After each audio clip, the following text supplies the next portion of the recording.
Hello there everyone, welcome back to another video about the One Piece Children's Trading Card Game. If you have not seen the previous video, please do check that out. I explain how this is all going to work. Before I get started, if you're interested in seeing this sort of content early, please do check out my Patreon page linked in the description. And of course, 80% of you are not subscribed to the channel. I would be at 10,000 plus subscribers if you all did, so I'd really appreciate it if you did hit that button. Let's go ahead and jump into it. I won't waste any more of your time. Blue is what we are going to be talking about today. As I said, I will not be discussing the leaders for now. Let's start with Inazuma. So, this is a 4/5. If you have one or less cards in your hand, this character gains plus 2,000 power, and this has blocker. So, the nice thing about this card is this is whenever you have one card or less in hand. So, this can inexplicably turn into a very, very large blocker that your opponent may not be expecting. They should be expecting it, but they may not be expecting it. It can also function as a fantastic attacker, and having access to a very versatile card in this way is really, really good. This is Revolutionary Army traded as well, so that's potentially relevant in the future, though probably not. Certainly a staple in the Ivankov Impel Down deck. Speaking of a staple, Emporio Ivankov, this card is insane. 7/7, on play, draw cards until you have 3 cards in your hand. Then, play up to 1 blue Impel Down type character card with a cost of 6 or less from your hand. So I don't think we can really talk about Ivankov without talking about the combo with Luffy. This is really important.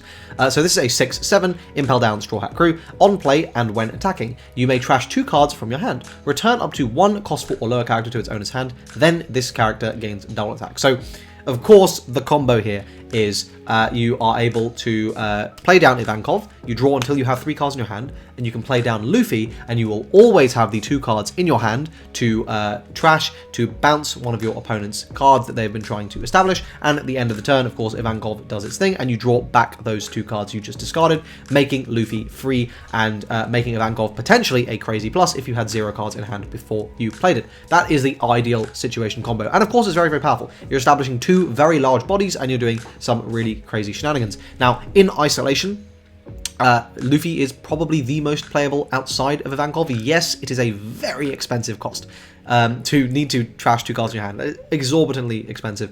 And outside of like Impel Down, it's pretty much never going to get used. But on a kill turn, when you really just need to deal with some blockers, and some of them potentially can't be destroyed, Kizaru, sorry, Borsellino, then this is a card that can just out that. And that is very, very scary. So I think that it's this duo that makes the Impel Down deck quite as viable. And in fact, you see the Ivankov, Luffy, and a couple of other Impel Down big dudes just splashed into other blue decks because it is so powerful. So of course, these are staple cards if you want to build Eva, and even if you don't, these are just generally quite good cards to have access to. And a max rarity Impel Down deck, by the way, looks very, very nice. Kabaji. So this is a 2/3 1k counter. On play, if you have a Moji in play, draw 2 and trash 1. This card is not good. You are never going to have Moji in play to get this combo off, so not worth the effort. Crocodile, this is a 5/7. You'll notice Ivankov says cost 6 or less. So, of course, Crocodile is a cost 6 or less Impel Down, which means you can play it, and that is the reason you tend to see Crocodile being played in those Impel Down decks. It's just a vanilla, but it is well traded.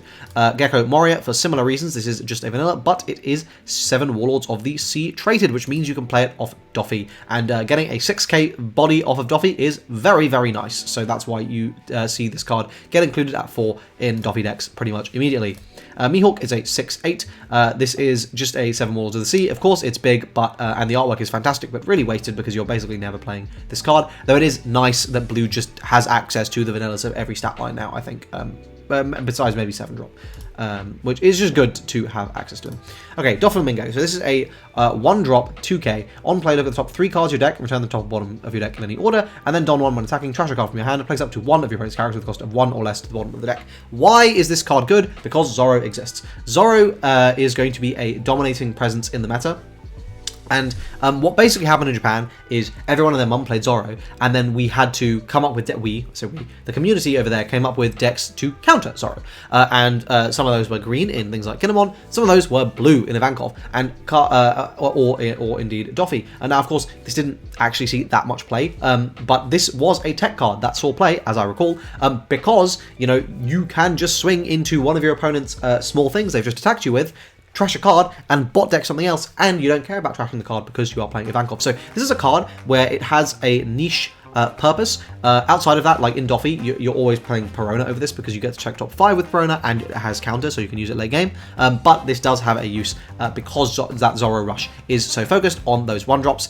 This does see play for that reason. Bartholomew Kuma, this is a on-play, look at the top 2 cards of your deck, reveal up to 1 Shichibukai, add it to your hand, and place the rest on top or bottom of your deck in any order. Of course, the big issue with this is it's only 2, and, you know, you have to play a lot of Shichibukais to guarantee this is going to happen. Now, of course, this is one of them, and this is a nice thing to just, you know, get off of a Doffy. It pluses you, but, like, I would rather get a much better 4-drop than this, and I think for that reason, it's kind of a bait card. Like, yes, it pluses you in theory, but like it does nothing on board. You're having to commit to it to do anything on each turn. Like, if this added all of them, I might be like, okay, this is potentially a draw 2. That's quite good, but yeah, I don't know. I think this is a bait card. Buggy, this is an absolute staple in every Impel Down deck. This is adding Impel Downs, so this is adding your Ivankovs, this is adding your Luffys, this is adding your Crocodiles. Yeah, staple. Okay, then we've got Boa Hancock. So this is an Impel Down Shichibukai. When attacking, draw 1, trash 1, then trash up to 3 cards from your hand. So this is very, very nice. Personally, I think the set 1 Hancock is much better than this card, even though it doesn't, like, you know, I get the idea, right? It's filtering you, and it's potentially making, you know, if your hand is dead, or if you're trying to, you know, plus off of other things. Like, for example, if you've got Ivankov, you just want to get live, then you can, like, okay, well, you know, my hand's not very good, so I'm going to trash all the S, play my Ivankov, draw 3, and, you know, filter for stuff. I get it. But, you know, I feel like I'd just rather draw a card and have a blocker than this. Yeah, I don't know. Not a massive fan. It is another decent card to play, but, like, yeah, I don't think it's anything crazy. The artwork is great, though. Next, Moji, and this is why you are never playing Kawaji and Moji together. Morley.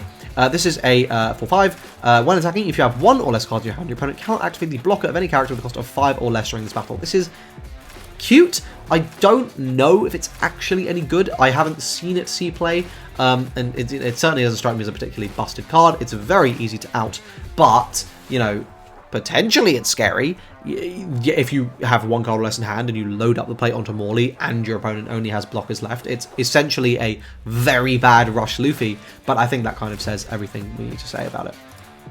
We've already discussed Monkey D. Luffy, so let's talk about Mr. 1 Daz Bones. So on play, add up to 1 blue event card with a cost of 1 from your trash to your hand. This card sucks. This is really bad. Now, actually, what I have seen is some blue Nami Mill players in set 3 playing this card, but we're talking about set 2 right now, and in set 2 this sees absolutely 0 play. Unlike the remainder of the Impel Down Baroque work cards. So we've got Bentham. This is Dom 1. When attacking, you may trash a card from your hand, return up to 1, cost 2 or lower character to the bottom of its owner's deck. Then, when this battle ends, return this character to the bottom of its owner's deck. So, of course, it's a very hefty drawback. However, it's a 5/5. And you don't have to pay the cost, you can just swing with it. It's something you can play out with Ivankov, and most importantly, it is a 2k counter. And as a result, this is a 4 in the Impel Down deck, and it kind of doesn't really see play outside of that. Galdino is pretty much a shit version of 7-cost Skid, but it's kind of nice. So this is a 1k counter, 4/5. At the end of your turn, you may trash 1 card from your hand to put this character to active, and it's a blocker. So this is, for all intents and purposes, an overcosted, bad 7-cost Skid, but you still play it because it's actually kind of good. It synergizes with the game plan. It's the end of the turn, so you can trash your card, go down to 0, draw up with your leader effect. I think this card is very, very nice, and it sees play in Impel Down decks. Finally, we move on to the events and the stages. So let's start off with the stage card, because I think this is pretty self-explanatory. New Karma Land, activate main, you may rest this stage. If your leader is Emporio Ivankov, draw 1 card, trash 1 card from your hand, then trash up to 3 cards from your hand. As you can see, this is a very obvious staple in the Impel Down deck for Ivankov, and useless outside of that. On to the events. Impel Down All-Stars. Main, you may trash 2 cards from your hand. If your leader has the Impel Down type, draw up to 2 cards. This is Graceful Charity, but the opposite. This is really bad. You neg 3 to +2. Huh? The trigger is good, but God, this sucks. Yeah, never playing this. Never. Arabesque Brick Fist on the other hand, this card is kind of wild. So this is a 2-cost event. Return up to 1 character with a cost of 4 or less to its owner's hand. So this is punching well above its Dong cost. Now, the problem with this card is, unfortunately, it doesn't really do enough in the set 2 metagame. There are not, like, you know, if you're bouncing a big threat, that is meaningful because your opponent kind of has to waste their whole turn to play it. But if you're bouncing like a small dude, like into these rush decks, they're just going to play it on the next turn. They don't care. And if you're bouncing like a 3 to 4 cost, Again, it's slowing your opponent down, but if it's early enough in the game that that matters, then you're probably not doing much yourself. So it's a bit of an awkward one. I think it could get better as we move on in the game's development, and it certainly does see play, and it does have its place. It's just not busted or anything. Then we have Gum Rain. This is a very interesting card. This is a 0 cost event.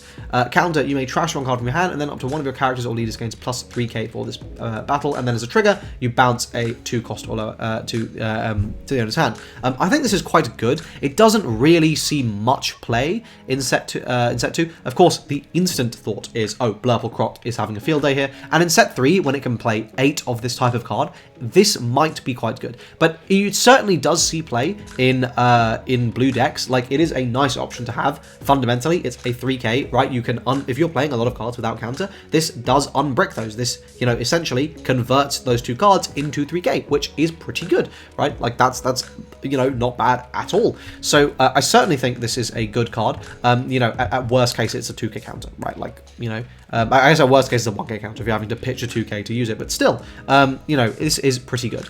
Deathwink, this is a weird one. So this is a 3 cost event. Counter gives 6k to your leader character, then draw cards so you have 2 cards in your hand. And then the trigger is a Desert Sparta. No, Sables, that's it. The trigger is a Sables. So, of course, very powerful trigger, very powerful effect. In Eva, this is decent. The problem with this card is if you're drawing with your leader effect, it's a bit difficult to make sure you're able to use this card because you have to leave the Don open, expecting it to come. And if you don't do that, then you're not taking advantage of your leader effect. And I'd kind of be like, well, why wouldn't I just try and draw the 2 with the leader effect and then just go with that? I don't know. I think that's being a little bit harsh because, like, you don't always want to just be going down to 0 and only having 2 cards to defend an entire turn. Like, there are going to be multiple turns in the game where you are, surprise, surprise, using the cards in your hand, and being able to plan with this out, go down to no cards, drop a 6k counter, draw back up to 2, going up to 3 on your next turn, and being able to, like, do stuff is really, really nice. This does see some play in those Impel Down decks. Outside of that, it's less good. It's quite expensive. Leaving 3 Dons open is pretty difficult. It's quite a tough ask. But there we go. Overall, my impressions of blue, it's weird. Doffy didn't really get anything good. It got a vanilla, right? And the Impel Down deck, certainly good. The Ivankov Impel Down deck is certainly good, but it definitely is not top tier or anything. I would say it's like a tier 2 deck. I'd say it's like a gatekeeper deck. Like, you need to be able to beat Ivankov to, like, be considered a top tier contender, certainly. And it can take events, you know, it's not like it's bad. Like, the game balance of this game is so good that, like, you know, you can certainly see, like, Ivankov on a good day just doing absolute bits. But yeah, overall, I think blue is pretty good. I'd say pretty run-of-the-mill. It's a bit weird. Like, we see every single set, blue just gets this new deck and the old ones just kind of get left in the past. Like, you're seeing 0 blue croc, you're seeing 0 blurple crocodile, you're seeing very limited Doffy. So it is what it is. But yeah, if you found this video useful, please do like it, subscribe to the channel for more One Piece content. If you are interested in seeing this sort of stuff early, please do check out that Patreon page linked in the description, along with my Discord server, where we can talk about all things trading card games. That's it for this video. Thanks so much for watching, and I hope to see you in the next one. Cheers.